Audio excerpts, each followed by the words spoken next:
Well, I'm grateful to be here. Had to hit that got it. This is a recorded button that popped up. I'm grateful to be here today on this Sunday evening. I have to tell you guys, when Paige asked me to speak on Sunday, I was like, I don't usually do anything on Sundays and Saturdays for the most part these days. But I was like, I communicated with my wife and she was okay with doing it. And I was like, you have to send me a text on Sunday sometime during the day and say, we have a call tonight, or I will forget, even if it's in my calendar, because I shut off on the weekends and don't check it. So thanks for the reminder. And I am ready and grateful to be here.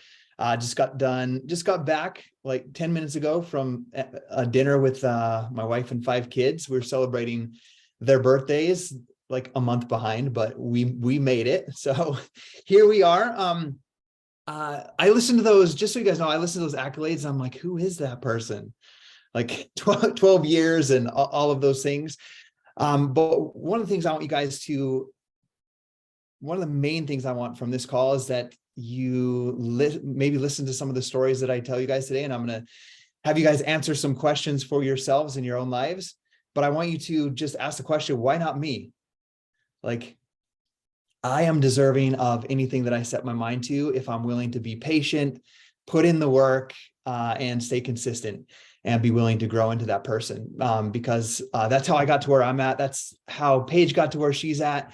And it's going to be no different for any of you guys other than just making a decision. So I'll tell a lot of stories today. That's the way that I teach, is through storytelling.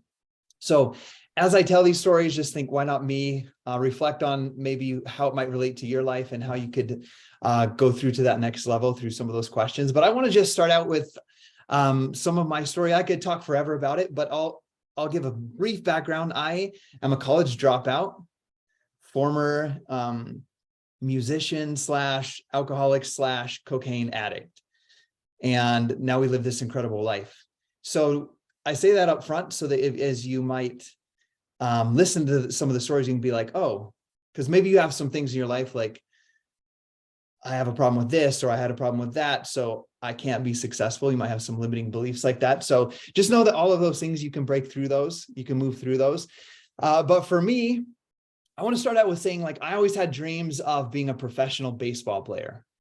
And I loved playing baseball. It was my dream to play baseball. Long story short, I quit in high school. I'm not going to tell the whole story, but I quit, and I wish I wouldn't have.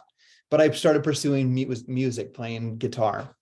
And then I have this dream, like, I want to be a professional musician. I want to be a musician. Like, I want to create albums and be on a stage in front of thousands of people. And that didn't really come true, although I do have 2 albums with my band, but I quit playing about 5 years ago. But what I really discovered upon coming into Beachbody is it was the feeling that each of those things would give me. The feeling that being a pro baseball player would give me, the feeling that being a musician would give me, like being on a stage or a platform of some sort and inspiring other people to try hard and to go after something, right? That's the feeling that I was after. So when I stepped into Beachbody coaching, like, I went all in with it, and I soon realized that I was getting that feeling. So I fell in love with this, like, that I could inspire other people, that I could develop my talents and skills and work really hard and inspire other people. So that's why I'm here still 12 years later, still super excited about what I get to do. But to get started, I remember sitting in my job before Beachbody coaching. Can you hear my little one screaming in the background? Okay. Anyway, I remember sitting at my job. My dental lab career didn't really work out. I worked 2 years in that. I never got a raise. I didn't have insurance, and Gabby and I had our first child. And I remember like having to get milk and eggs and butter and all that stuff with WIC and Medicare, with Medicaid and all of that stuff. And I remember, like, man, this isn't how I'm supposed to be living. And I remember working super hard in my dental lab career, asking my boss, like, hey, we just had our kid. I've been here for 2 years. Could I have could we talk about a raise? And he's like, I don't really feel like you're worth it yet. And so I left, and I moved from we lived in Salt Lake City. I moved to Idaho Falls. I'm like, it's cheaper to live here. I'm going to find a dental lab career. 2 of my cousins were dental lab technicians, and there was no jobs available. So I went back to the still factory where I worked in high school and during my when I was in college before I quit. And he gave me a job and I worked really hard there. And in 5 years, I moved up from being the sweeper to running like the laser and stuff that cut the metal. And then I programmed the laser. And then I wrote the manuals for their equipment. And then I was running the service department and the shipping department. So I progressed through that, but it's because I'm the person that does more than I'm asked at work. So a lot of that relates into Beachbody coaching as well. Is I've always been ambitious to do more than was asked. I remember sitting at my job, I was working 12-hour days. I'm about 5 years into working 12-hour shifts from 5 a.m. to 5 p.m. My wife worked at the Hilton Garden Inn at nights from 3 to 11. So I want you to picture that. Like I'm leaving at 4:30 in the morning. I leave at 5, go to the neighbor's house, pick up my 3 little girls. And then, I would take care of them by myself. They're all under the age of 5. And my wife would be at work and I'd bathe them, do all this stuff, change the diapers, get peed on, feed them, burp them, put them in bed. And before Beachbody, I'd just play Call of Duty and drink beer and then go to sleep and be back up again, right? That was my life. And so I'm living like that. And I remember sitting in my job and I wrote out what I wanted to accomplish, like my goal, my big life dream. And I wrote down, I want to retire at the age of 50. I want to have my house paid off and I want to have $1 million in the bank so that I can just relax the rest of my life. And, I was only 28 or so when I wrote that down. So I had a good close to 25 years to make that happen. And I did all of the math. Like if I continue rising through this company, what are the top people making? Like I figured I investigated everything. And no matter how much I saved, how much I penny pinched, how much I put towards the mortgage, I could never hit those 3 goals by the age of 50. So I started little businesses. I started making custom home signs because it was a steel factory and I knew how to do all that stuff. So on my lunch break and I'd go in even earlier and I made Craigslist ads, I made a Facebook page, and I started creating and selling signs. I started buying and selling things on like Xboxes, Wii's, PlayStations. I would buy them on Craigslist and resell them. So I was doing all these things. I even set up a separate bank account and I was building these businesses, right? So I'm doing all these things. And then while I'm doing that, something happens. I am sitting at home at night and my wife's at work and this guy knocks on the door and he's from our church. The church that I belong to, that I was not attending and hadn't attended for years, Gabby and I both. And so I let him in because he has brownies. I didn't know he was from the church, but he comes in and we're just chatting. He had, at the time, he had 2 little girls. I had 2 little girls. And he's just a super energetic guy. But he was like jacked, like ripped, like the bicep bulging out of the short sleeve shirt and the veins. And I'm just like, I just remember being like, dude, how do you look like that? Like you have 2 little girls, I have 2 little girls, you're jacked and I'm just fat. I'm just fluffy. And he's like, well, I played for the special teams at the University of Utah and I just got hired here as, high school teacher and the strength coach and the special teams coach for the high school team. And I'm like, oh, cool. And he's like, I can train you if you want. And I'm like, let's do it. Like, I want to look like that. So he invited me to come work out with them. Also invited me back to church, which I didn't know that was the main purpose of him being there. But they trained at 6 a.m. at the gym and I had to be to work at 5, right? So I'm like, man, I wish I could, but I just can't be there. And he's like, you should do that P90X workout. So that's where it all started for me. And that was May of 2010. But I want to share something. I don't share this often, but I was thinking about this is I was like, I'm going to do this. My wife, Gabby, and I talked about it. Gabby started. I did not. And I remember she was a couple weeks into it. It was one of the days she was off work and I was home in the evening. And I remember laying on the couch, just exhausted after a 12-hour day. I could hear this Tony Horton guy that I hadn't experienced yet downstairs. And then all of a sudden, she starts running up and down the stairs after her workout, like doing these like jogs. And I'm like, it was that moment where I was like, man, if she has energy to do the workout and running up and down the stairs, like I can do this. So that's when I started. So she inspired me in that aspect to start my first workout and I committed to it. And in 90 days, I lost 38 pounds and had abs for the first time. I went 100%, followed the meal plan. Like I cut drinking energy drinks. I stopped eating the Gardettos as my main meals at the factory out of the candy machine. And I committed to it. And like it transformed me. Like I became the guy that was doing my workout, but then on my 12-hour workday on my lunch break, like we had a shower up in the offices. I was jogging during my lunch break. Like I was just I was into fitness, we'll say, after how I felt with those first 90 days. And so what happened is people started seeing that, right? They see the changes, they see the energy, they see the confidence. I put before after pictures up. And so people are like, dude, what are you doing? Like, I want to lose 50 pounds or I want to lose 30 pounds. And I fell in love with this process of saying, dude, you got to do P90X. And I know you could lose those 40 pounds. And so I started encouraging people to do the workouts. And I'll be honest, long story short, there was a lot of haters on Facebook. Like, we don't need to see that. Like, enough with the runs. Who cares about the P90X? Like, there were those people. And so what I did is I created a private Facebook group. You guys might know them as a challenge group now. I'm not even a coach yet. And I created a Facebook group, and anybody that was inspired or asking me questions, I just brought them into the group and I just encouraged them. I taught them the things I was learning, told them to do P90X, told them to do Insanity, all of those things. Okay. And so I fell in love with that process. I remember like literally walking up the stairs to my office, 10 minutes to 5 in the morning. And I just couldn't wait to use those like first 8 to 10 minutes before I had to clock in to get on my computer and check on my people in that Facebook group and see how they were doing and see them say like, I notched another hole in my belt or I'm down another dress size. I fell in love with that process.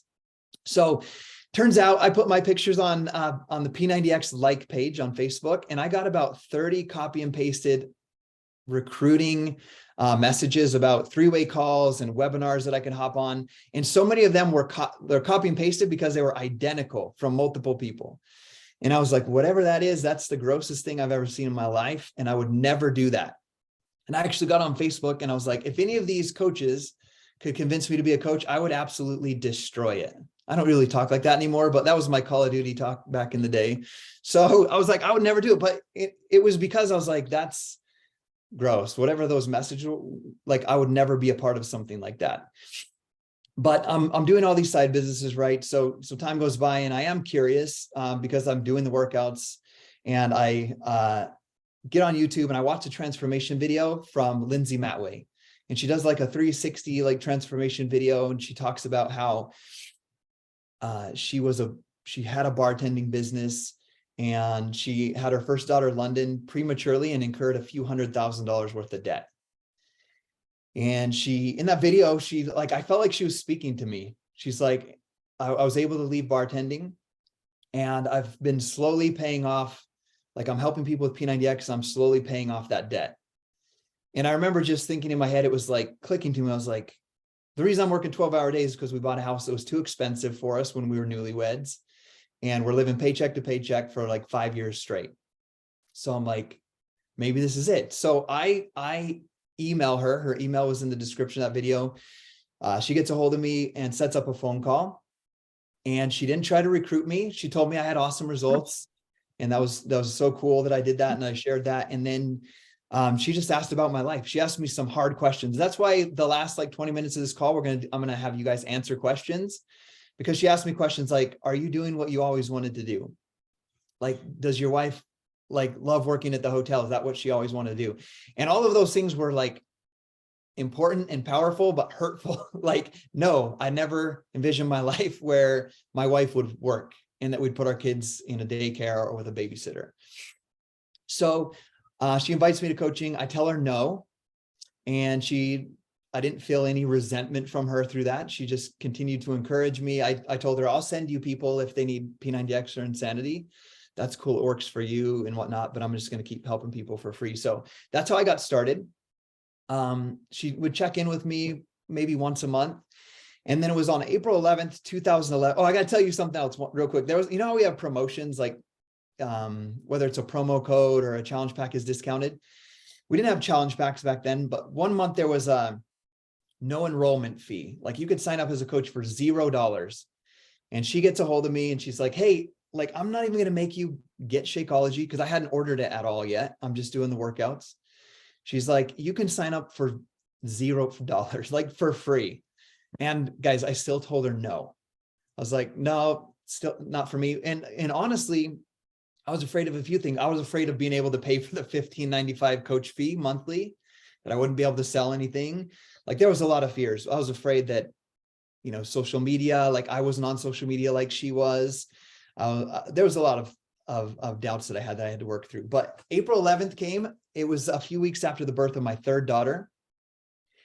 And I remember I was very, our life was so busy with her working nights and me working long days that I would pick up the mail from the lockbox at the end of our cul-de-sac, like every maybe 2 weeks. And I would take it to work. I'd get there early and I'd throw all the junk mail in the garbage there in the shipping room. And then I would have my bills and I would walk into my office with my spreadsheet and like I would do it all from work right before I got started. And then I'd do it at lunch and whatnot. That day, I got the anesthesiologist bill, the hospital bill, the doctor bill. There was like an ear doctor bill as well. There was like all of these bills came in our Blue Cross statement telling me what I owed and what they paid. And I just remember feeling like my cubicle started spinning. Like I was sitting in there and I felt like this huge weight on my shoulders. Have you ever felt like that before? Like you just feel like the world's just like crushing you. That's how I felt. And like all these questions came into my mind, like, I'm a college dropout. Do I need to go back to school so I can get a higher paying job? Do I need to work 2 full-time jobs and maybe Gabby comes home from working the night shift at the hotel? Do I need, like, all of the questions, right? And then it was like God speaking to me. It's like, coaching is there. Like you've watched Lindsay do it for 8 months. It's there. Like that's what you need to do. And so I reached out to Lindsay, and that day, I feel like that morning, my fear of not knowing how to take care of and provide for my family became greater than my fear that I would fail at coaching or that I wouldn't be able to do it like I saw my coach doing it. So that's when I committed. So when Paige shares like he's hit Success Club 10 for 140 months, that's since April of 2011. So when I made the decision, like I made a decision, I'm going to do this. Not like I'm going to try this out. I'm going to see if this works or not. It's like, I'm going to do this. So I didn't have a smartphone. We didn't have internet in our house. And I remember doing my getting started right call from my neighbors. He had a home office. So I called Lindsay. I had all the questions and she's like, asked me my goals. I said, I need to make $10,000 in a year as a coach. Gabby made like 14,000 or so at the hotel. And we paid like 3,000 or so in babysitter costs, right? So I'm like, okay, so I need to make these $10,000. And Lindsay says, I can't promise you that you'll make $10,000, but I promise that your income will be a direct reflection of the number of lives that you change. So I'm a numbers person. Like you saw me write out all my goals and dreams and whatnot. So I'm like, okay, how many lives equals $10,000? I need to know so I can set some goals and get to work. So she's like, it all depends on how many lives you change. It's not on how many, packages you sell. Like there's a lot of factors in that.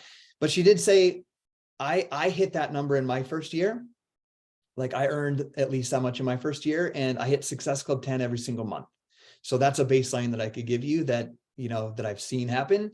And so I was like, okay, I'll hit Success Club 10 every single month. And she's like, and by the way, you get to earn a free trip if you do that to Success Club trip. So I committed to hitting Success Club 10 and I made that commitment. And there's a lot of stories we could tell throughout this, but within 14 months, we replaced both my wife's and my income. And we both have been full-time parents since June of 2012. So it seems crazy to think about that, but there's some things that I want to share with you guys. There's some really hard moments where I could have quit or easily turned this into a hobby instead of taking it to the level that we have. And one of those was about 8 months into my journey. And I love that there's some husbands on this call as well. I was getting really exhausted. I was tired, right? Because I'm working 12-hour days. I get home, I'm taking them to care of 3 little girls by myself while my wife's at work. And then I'm throwing them in bed, sometimes frustrated and up, like getting upset that they're not going to sleep so I can work on my business, from 8:30 to like 11:30. And then my wife comes home, we say goodnight real quick, I'm in bed, and then back up at 4, right? So I get tired. I've been doing that for 8 months straight, about since the beginning of my coaching journey. And I get sick. And I got the man cold. All the wives know what that is. The guys know what it is too. Like I literally died, like laying in bed, can't get out of bed. My wife's like, she probably had it too, and I don't remember, but she's still doing all the wife things that wives do. And she's like, you know what, and I missed 3 days of work, which is stressful enough if you don't have paid time off and all of that stuff. And she's like, well, I guarantee if you get up, shower, get dressed, you'll start to feel better. And she's like, Kina, that's our oldest at the time. At the time, she was about 5. She's like, she's about to get home from the school bus from the kindergarten. So at that point, I'm like, okay, I'll do it. I got dressed and I'm walking to pick her up from the school bus. And we live in a cul-de-sac, so the bus stops at the end. I'm like halfway down there and the bus pulls up, and it's like the door, the air brakes. It's like, shh, the door swings open. I remember like it was yesterday. And these 2 hands grab the handrail at the top of those stairs, and she goes to take her first step, and she looks up and she sees me, and she has the biggest smile I've ever seen. And it stopped me in my tracks. Like maybe I was emotional from I'm an emotional guy anyway, so I don't try to blame it on being sick. But I started crying. Like the tears were streaming down my face. I stopped walking. And I remember just looking at her and seeing that smile. And I was like, man, how many moments like this have I missed? Like how many of these moments have I missed? And the crazy thing to think about is like, I was a present dad. Like I'm taking care of them by myself every night. But it was like coming home stressed from work, and then like feed you, bathe you, burp you, all of this stuff, throw you in bed, getting frustrated that you're not falling asleep, and then working. Like, so I'm there, but not there. Have you guys ever been there before? So I was like, man, how many of these moments have I missed? Or how many more? I think the bigger question was, how many more will I continue to miss if I don't push through this pain? Because I was at a point in my business where I was like, I'm just going to casually do this. I was matching Gabby's income, which was my goal. And I was like, man, I'm not going to, Success Club 10, I don't need to hit that every month. I don't need to work every single night, 2 to 3 hours on top of my work shift. Like, this is okay now. And that moment changed everything for me, because in that moment, I was like, I don't want to ever miss a moment like this again. Like, that's the moment where I went from, I'm going to bring Gabby home and I'm destined to work in this factory for the rest of my life, to the moment where I made a decision, like, this is going to be my career. I'm going to do this. Like, this is going to be my career. And I'm going to come home and I'm never going to miss donuts with dads. I'm never going to miss picking them up from the school, taking them to the school bus, not seeing them in the morning before they go to school. And that's where everything changed. They say that phrase, like, the 2 greatest days of your life are the day that you're born and the day you find out why. That was that day for me. And so I made a decision, and I'm going to say the word decision a lot, because I think a lot of you guys haven't made the decision of what you're going to do with this. You're just kind of casually going at it, hoping things will happen. But that's the day that I made the decision. But that's kind of the day. That's the day I figured out what my purpose was. I realized if this college dropout, ex-addict, can completely change his life through someone being a friend, introducing them to a workout and encouraging them through that workout, and finding this opportunity to help other people. If I can completely change my life like that, I can inspire, mentor, coach anybody. Literally, when I say anybody, like, I'm talking to every single one of you on here, anybody to do it. So that's why I'm here on a Sunday evening with you guys, because, just like when Paige talked on my team call, she doesn't get paid for that, but I can feel the passion and the love she has for this. And that's the same thing that I have for this. So you guys are sacrificing your Sunday evening. Don't waste it. Don't just leave this and be like, that felt good. That felt inspiring. That's nice that it happened for Paige or for Scottie. Like, make the decision, like, this is what I want, and I'm going to make it happen. Okay. Okay. So I have some questions I want to go through, but I want to share one other quick story with you guys, especially because the guys are here. It's going to be important that you get extreme clarity about what you want. Like the reason we're at where we're at today, I'll kind of line some of them out. Like after I got a clear vision of I wanted to be full-time, I immediately set another goal. I want to pay off my house. Okay. And so I set that goal for like 5 years and we did it in 3 years. And then I got clarity of like, I was like, I want a dream cabin. Like my greatest memories growing up were living with, like, going with my cousins and my family and spending the summer at a cabin and fishing with my grandpa and my dad and all these things. So I had a strong reason, like in a why for that. And I set a goal and we went after it. Right. Then I set a goal. I want to own 5 vacation rentals because I have 5 kids. I want to teach them I want to have them paid off. I want to teach my kids how to, do profit loss statements and market them and all of the stuff involved in running a business so that they can, each of them could have one eventually, and they could earn income from that and do something with their life that they want to do for work versus picking a job that just they think will pay good, that they don't love. Right. So I set goals like that. And I continued to set goals through that, like that. In the long-term goal, I know Paige mentioned that we're building our dream house. We're building like our dream house, like everything you would ever want that seems even impossible, like is going into this house that we're building. But the long-term goals, I had to be patient. I wouldn't build that until we had our vacation rentals paid for, and they also earned enough to pay for that house. And so when you're setting your goals, you have to set big goals, have a great vision for your life, get all the mechanics of how to make it happen and work daily at that, but also have patience. Because we could have bought a dream house back in 2013 or 14, but we wanted to invest and hit that bigger goal for the kids first. So I want to make sure you guys get a clear vision for what you want your life to look like, so that you know where you want to go. So you want to have direction, because the last thing I want, and I want any of you guys to do, is to be climbing up the wrong ladder and get to the end of your life and be like, what you wanted is over here and you're way over here. Right. And I had a moment like that at my job. And this is where I want the guys to really listen, maybe the women that might be working, is I had a moment when I was like, it was around that same time when with the school bus, where I called my corporate mentor and I was crying. I'm a crier sometimes. And I had to like go out of the back of the shop, out against the back chain link fence. And I remember it was snowing. It was the middle of winter. I put my hood on so nobody would like walk by and see me. And I was just like in tears talking to my corporate beach body mentor. Let me get a drink real quick. And I remember I was just in tears, and I told her I felt like I was just overwhelmed, like trying to build this business and trying to, do all my responsibilities at that job. And she walked me through this analogy, like kind of like I guess it would be like a meditation, even though I was like walking out in the back of the shop.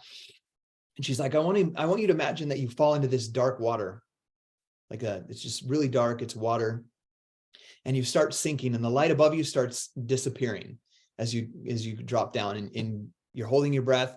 She's like, how do you feel? And I'm on the phone, like I'm like crying, and I'm like, I feel like I'm drowning. And she's like, okay. And she walks me through some things, and I was like, I can't breathe. I feel like I can't breathe. Like I'm overwhelmed. I'm like hyperventilating. And she's like, okay. And she's like, do you feel like you want to give up? And she's like walking through it, and I'm like, yeah. And then she's like, I want you to like look up towards the surface of the water. I know it's dark. And she's like, you see a hand break through the water, and you see some light, refraction of light come through, and the hand starts reaching down through the water. She's like, I want you to grab onto that hand. And so like I in my mind, I grab onto the hand, and she's like, the hand, it pulls you up, and you take your first breath of air as you come out of the water.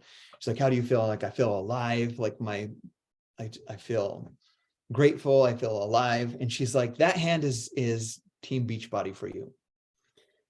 She's like, you cannot let go of it. Like, it will save your life.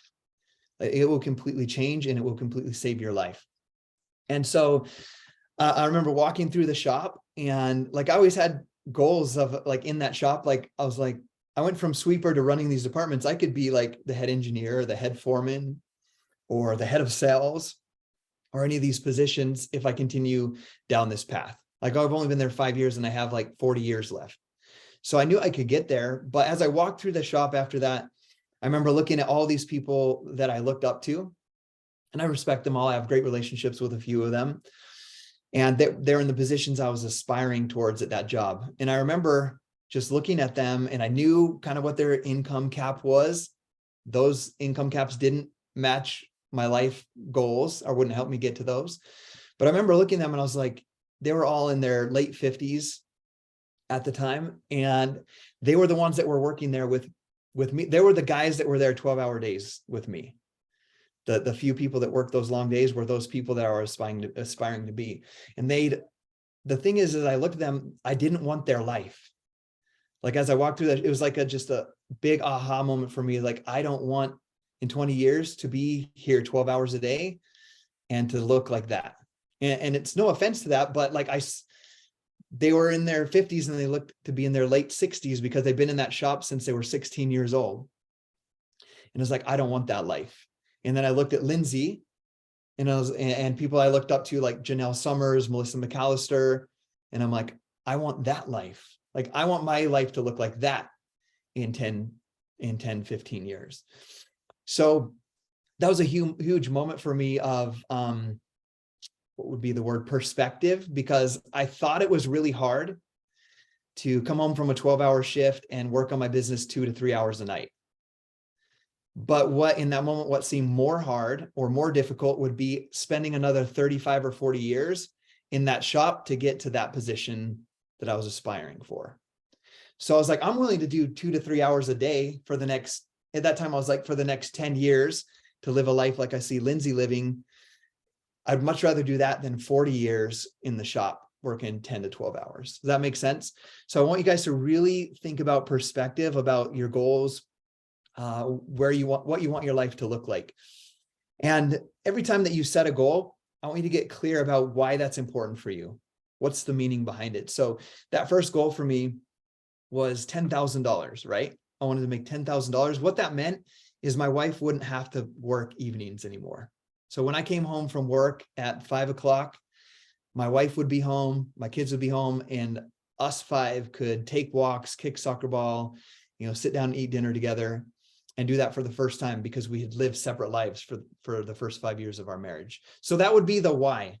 When you hear someone talk about the why or the reason, that was the why. The goal was the $10,000. The goal was the Success Club. The goal was to get diamond in 90 days and so forth, right? So each time that you set a goal, I want you to make sure you have a strong reason and a why behind that. When we set a goal to earn 7 figures with our business, and Beachbody does not guarantee any level of success or income. Each coach's success is dependent on his own income, diligence, effort, and skill. Okay, I got it. But I set a goal for that. And the reason was, the reason that I told myself was, when I earn that amount in a year, I'm going to ask my dad to leave his job and he can come work for us. And I'll replace his income at his job. And so I set a goal to build our business to that number, and we made it happen. And I wrote my dad a letter right around Christmas time, handed it to him, sat next to him on the couch and watched him read it. And my dad left his job and worked for us for the past 7 years. And his job working for us was like 2 hours a day, like come shovel the walk, help Gabby with a few chores, and then go home. So each goal that I set had some strong meaning behind it on why it was important to me. And that's what, because money doesn't drive me, hitting numbers doesn't drive me, but the meaning of what I can do with those things are what drive me. So find out what's important to you guys. I could talk forever or answer a million questions, but I want to go through some questions with you guys. And as I read each one, maybe we are going to end this in 20 minutes. I don't want to go over an hour at all. But I'll kind of relate some of the things that I've experienced through those questions. And I want you guys to expand on them more deeply after this call. Like maybe Paige, you guys can do a team call later and you guys can talk through the answers to your questions. I think that would be a powerful thing. But if you know right off your head when I ask a question, like type it in there, type it in the chat for everybody to see. So the first question that, and I'll put them in the chat too. The first question is, what is holding me back and why? And if you know an answer to that right now, as I'm chatting, feel free to put that in there. Feel free to put that answer to that question in there. And I'll share with you mine. I kind of briefly mentioned it as I was talking about my story in the beginning. I didn't want to be looked at as one of those cringy salespeople that send scripts to a whole bunch of people that they don't know. I'm super introverted, and I still am. Paige saw that at the retreat. Like I take a nap every single day. Like I got to have energized and like before I can come out and chat with everybody. But I think I did all right. But I'm naturally very introverted. I didn't know how to use social media in the very beginning. There's a ton of things like that holding me back. And I see you guys putting a whole bunch: time restraints with kids, childcare, fear and short-term conveniences, short-term wins, fear of failure, and the unknown.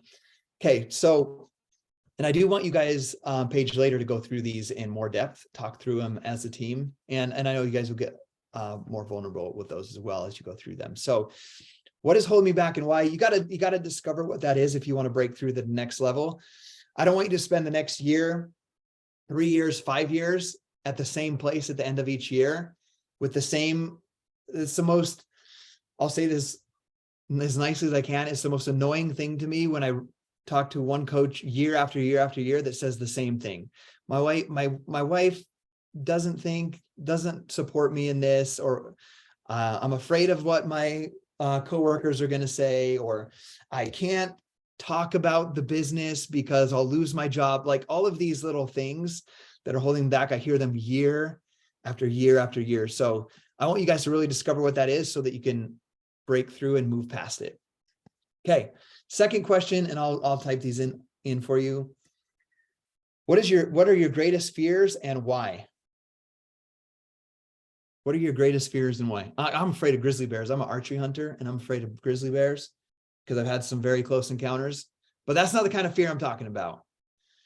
I'm talking about getting to the end of your life and being afraid that you didn't give everything that you had or make the impact that you knew that was possible for you. All of those types of things. Okay. And if you guys have a few of them, feel free to type them in there. Fear of failure. And Paige, I need you taking notes on all of these things so you can talk through them with them a little bit later. I wish I could spend like 5 hours. We could walk through each one of these things, and I totally would, but I've got to respect my family time. Okay. I love seeing these come through.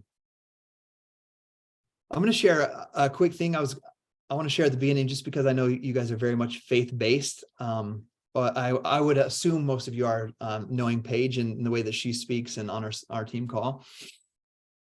I don't think it's a coincidence that this guy knocked on my door to bring us back to church, that introduced me to P90X, that gave me a free weight set because I couldn't afford it, and was my friend in a dark time of my life.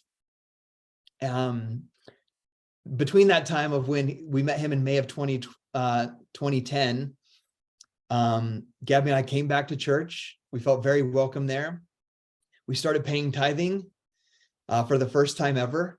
And we were afraid to do that. We didn't know how we were going to do that, living paycheck to paycheck. And like, even to do that, to pay tithing with fidgeting everything with our budget, like we had to refinance our house to lower the payment.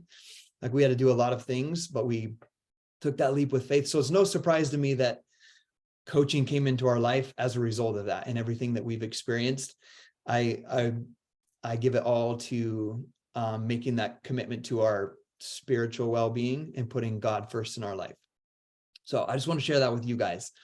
The next question that we're going to go through is, what motivates you to succeed and evolve as a person? Sorry, I'm getting a sore throat. So what motivates you to succeed and evolve as a person?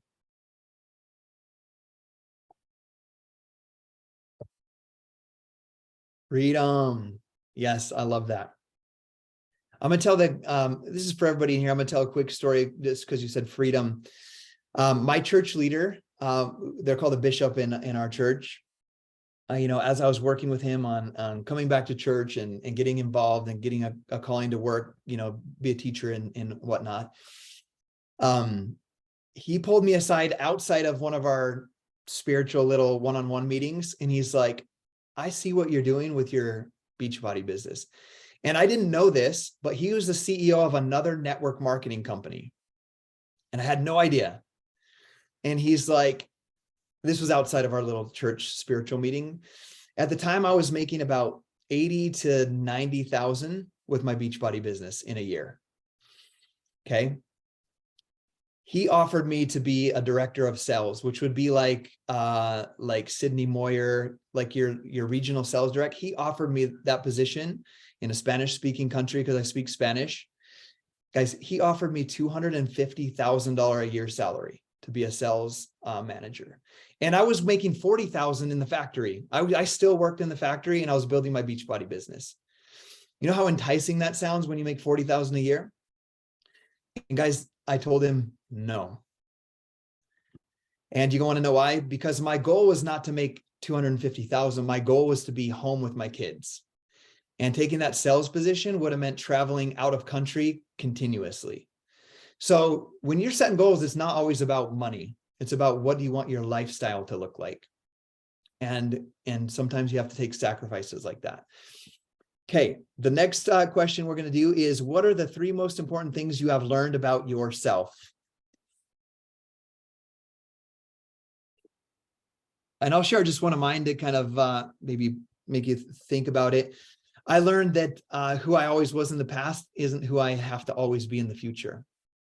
Like I had some limiting belief that because I was an extremely, I would say, great child growing up for my parents, and I went and served a 2-year mission and was an incredible example. And then I started playing music after I got back, fell into drugs, alcohol, women, cocaine, all of the things that you could possibly imagine, that I was a horrible human, that I deserved to work 12-hour days in the factory for the rest of my life as a God's punishment to me for going so far off track. So one of the main things that I learned about myself is that your past doesn't define your future, and that anytime you can put a clean slate out and do the best next thing that you can for your life and for other people around you. So that's probably the biggest lesson that I learned. One of the other huge lessons that I learned was throughout my life, I'm the guy that's like a jack of all trades, where they're like, is there anything you can't do? That's like the common phrase I hear. And the reason that is because I would get really good. I would get pretty good at something. I'm introverted, so I could sit down for 6 hours without talking to anybody and work on a talent, whether it's guitar or skateboarding or snowboarding, anything. But whenever it gets really hard or difficult, I move on to the next thing, to the easy stages of the next thing. So one of the biggest things I learned about myself was I don't have to be that person forever. And so when I became a coach, I was like, I'm not going to do that with this. Like, I'm going to work my entire life to continue getting better and rise to any challenge that comes up with it. Okay. The next question number 5 is, what lies do you continue to tell yourself? And by the way, I love reading these. My past is quality. Anger stems from. Yeah, thank you guys for writing these, and read some of your teammates' stuff so you can understand a little about them. Capable of handling more than I ever imagined. Yes, I even thinking about the lies you continue to tell yourself. I kind of got to a space once where I was like, I've kind of reached my limit with this. Like, I'm just going to coast.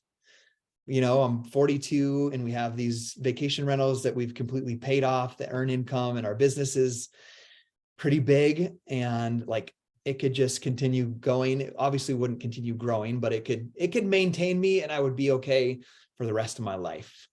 Like, so I've kind of thought that before. And then I was reading this book with my team, High Performance Habits, and it was talking about all of the things about not challenging yourself, not growing, not having good habits. And I was like, okay, I have to continue working hard at this. And I got connected with people that are further ahead of me in business. One of those is Micah Folsom. And I was talking with Micah. Guys, like we have our third business center and I haven't taken it to 1-star diamond yet. And I was at breakfast with Micah 2 weeks ago. I was like, Micah, how many business centers do you have? Because she's a double 15-star diamond. And I was like, how many business centers do you have? And she's like, 8. And I was like, what? Because in my head, I was like, it's already hard enough to maintain 3 business centers and my wife's, so 4. And then I was like, oh, she has 8 and her husband has 3. And I'm like, okay, I am capable of handling much more than I am. So that was a lie I was telling myself, that I've kind of reached kind of that pinnacle of where I need to be. So I see some in here. No one wants to hear from me. I'm sure Paige will help you guys address those in a future team call. Okay, number 6, because we only have 10 minutes. And I do want to let you know, I wish we could talk through these for like 2 hours right now, but I will let Paige do that. Number 6 is going to be, what do you do that continues to keep limiting your success? And I know each of you guys know what those are. Some of them are poor habits that could be damaging your health and well-being, could be damaging your spirit, which in turn damages your belief. There's all kinds of things. It could be scrolling. It could be simple things like scrolling and distracting yourself with things that aren't important. Looking for real ideas to say that you're working. Short-term wants. Yep, there's a lot of them. Okay. What do you do that keeps continuing to limit your success? Guys, one of the biggest, I'll tell you guys this right now. I used to not talk about it, but I was like, I need to talk about, like, I deserved this. Like, I play Call of Duty every night with my squad, with my boys. We laugh so hard. We play an hour and a half. Like, I'm very strict in all my times. Like, I'm done with work at 3. I'm with the kids 3 to 8 at their basketball practice, all that stuff. I play Call of Duty 8:30 to 10:30, and then I'm with Gabby 10:30 to 12:30 till 10:30 at night till 12:30. Like, I'm very structured in my time. But one of the main things I had to do that was limiting my success is I had to stop drinking and I had to stop playing video games at night. I had to work on my business. And like, I did that. I had to quit playing softball. I want to be like, baseball was one of my loves and passions. I had to quit playing softball because that was 2 nights a week when I could be getting the kids to bed on time and working on my business. So I had to quit some hobbies that I loved to do that. And I remember my friends made fun of me. Like, I made a before after picture. I printed it out with my P90X before after pictures. And I had an invitation to our local fit club. We did a local workout. We put like Insanity on a projector in the dance studio, and we invited people once a week.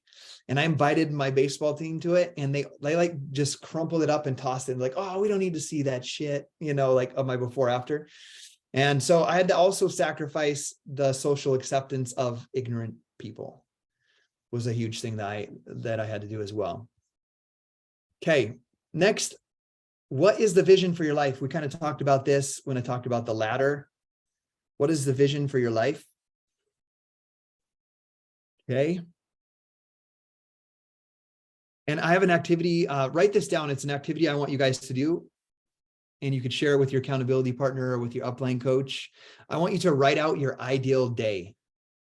Like, what your day looks like from when you wake up, what time you wake up, what you do, who you spend your time with, all the way through until you go to bed.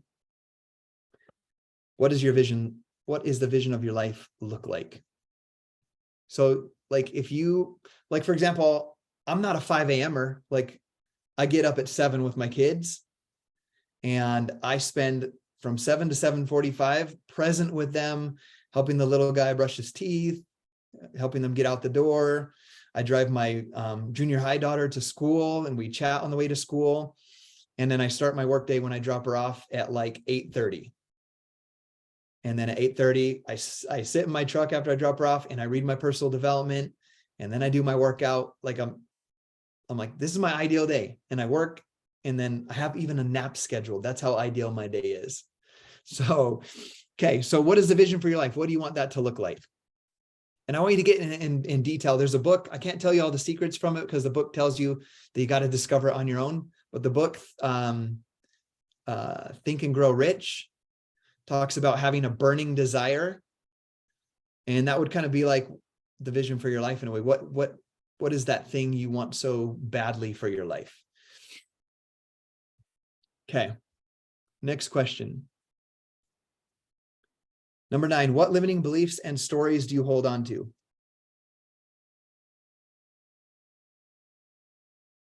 What limiting beliefs and stories do you hold on to? You know, one of the things I love about when I started as a coach, and I acknowledge that it's a challenge for me today and for you guys as new coaches, is the amount of distractions that there are. When I became a coach, I signed up for this online business without a smartphone and without internet in my house. Like, that's how much faith I had that I could make this happen and figure it out. Like, my first $50 went to getting internet in our house. And then I my next commissions bought a used laptop off of Craigslist so I could work on my business. And so I want you guys to think about what limiting beliefs and stories do you hold on to? So it would have been very easy for me to say, like, I don't have internet. I don't have a smartphone. I don't have this. I don't have time working 12-hour days. And then being with 3 little babies by myself, like all of the things. I don't have social media. Like, all of the things are limiting beliefs and stories that you might be holding on to. And I've seen some of the answers kind of coincide with other questions that I've seen you guys write out. So I love that you guys are discovering those so that we can smash them. I encourage you to write those limiting beliefs down, and like, don't light your house on fire, but maybe get a little fire pit and like light a little fire, and then write those limiting beliefs down and throw them into the fire. Like, get rid of them. Like, just kind of do something symbolic to be like, I'm no longer going to let this hold me back. Right. And I even have one nowadays, and it's crazy. This year, my main goal, like, I have business goals. My main goal is to not be so socially awkward and be like, make friends, because I've been in my house for 11 years working full. Like, I found myself at like, we were at this activity and there's all these adults. It's Gabby's family reunion. And like, I was in the room with like, my brother-in-law's 3 little kids, like tossing a ball, and they're like all under 5. And I'm like, that's where I feel in my comfort zone, because I'm not very social. So like, I set a goal, and like, my goal is to talk to 3 people a day and just learn about them, like in person. So I do some cardio that I hate because I love Body Beast, Lift Forward. So I do 30 minutes of either 3-week yoga retreat or an insanity type workout. And then I go lift weights at the gym, and I make friends. That's like my main purpose of being there, not even to lift.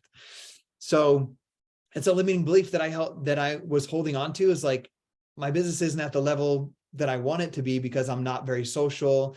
I'm not the kind that's like, get everybody together. Like, I just want to sit in my office and crush my to-do list and be done.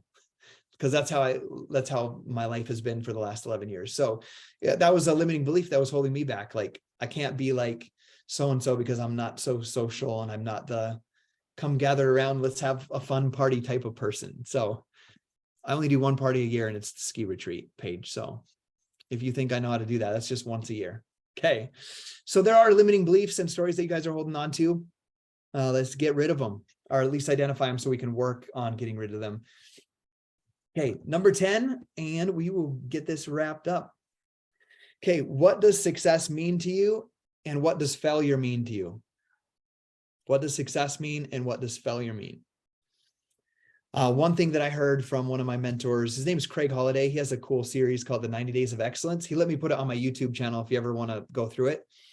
It's for network marketing. It's a 90 days. It's like kind of modeled off after it, 90 days of P90X and following a meal plan, you'll like get awesome results.